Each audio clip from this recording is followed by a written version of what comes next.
Hey guys, my name is Robert Ronswell from Trapezoid.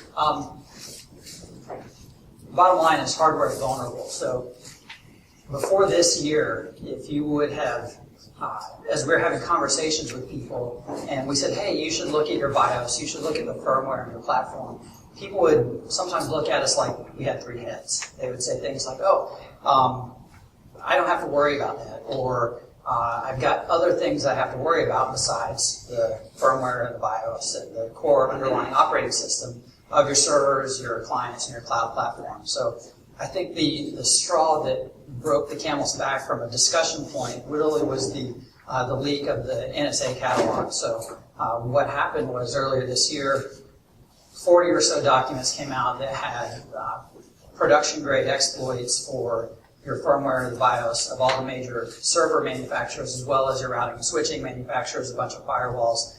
So once that happened, RSA and a little later, people are starting to realize, there might be a problem at the firmware and the BIOS, and likely I don't have a way to look at that. So that's where we come in. We've built a product called the Trust Visibility Engine. We're focused on that underlying layer. We're really, as NIST and some of the other folks are calling for, a way to verify the integrity of the underlying infrastructure.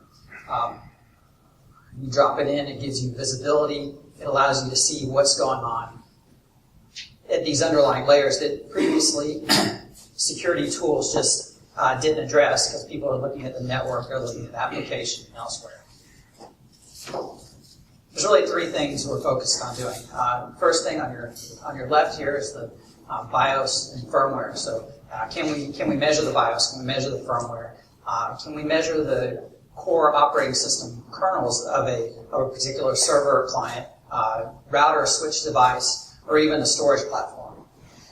The other thing is workload boundaries. So as you're moving data into a cloud infrastructure provider, either private, public, wherever, people today have been talking about where's your data, how do I know where my data lives? So one of the things we allow you to do is, from a virtual workload perspective, prove cryptographically from the time a workload or VM's created till the time it's destroyed where it's lived down to a particular server platform.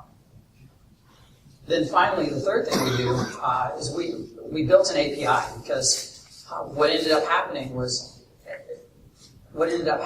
is you're working with the server platforms. Customers would say, that's great, what about my client platform? So we built an API that allows you to get this end-to-end connection. So I can prove that a particular laptop or a particular client, cryptographically I can prove that it accessed a particular web application running in the cloud. The other thing that the API allows you to do is it allows you to feed all this data into your current enterprise security tools. So every one of your security teams are probably working with some type of SIEM platform or some type of compliance platform like McAfee. You drop it in, you can immediately gain visibility into those platforms that your teams are already used for. So from a target customer perspective, federal and financial, what we're not looking for, the guys who are just figuring out that they need to deploy antivirus is probably not going to be our target customer. Most of the folks we're talking to are federal, they're finance, they're people who are under constant attack, and they currently have no visibility into this section. Also, the cloud providers are a big group that we're working with, because they're under increased pressure they want you guys to move on to their cloud platform. They're under increased pressure to actually provide more visibility. We help them give visibility down to that hardware level. We're real happy that one of our first customers is Intel Corporation, using us internally for their IT department. And they've been great to work with. So who are we solving for? This problem, my team came out of a company called Terramark that was acquired by Verizon back in 2011. I was lucky enough to be part of the security team. We worked between 80 and 120 data breach incidents a year, so we're pretty pessimistic about security. And then I ended up building the security architecture for Terramark's cloud platform. So we've kicked around the cloud for a little while. And I'm out of time, guys, so be around afterwards. Thank you very much.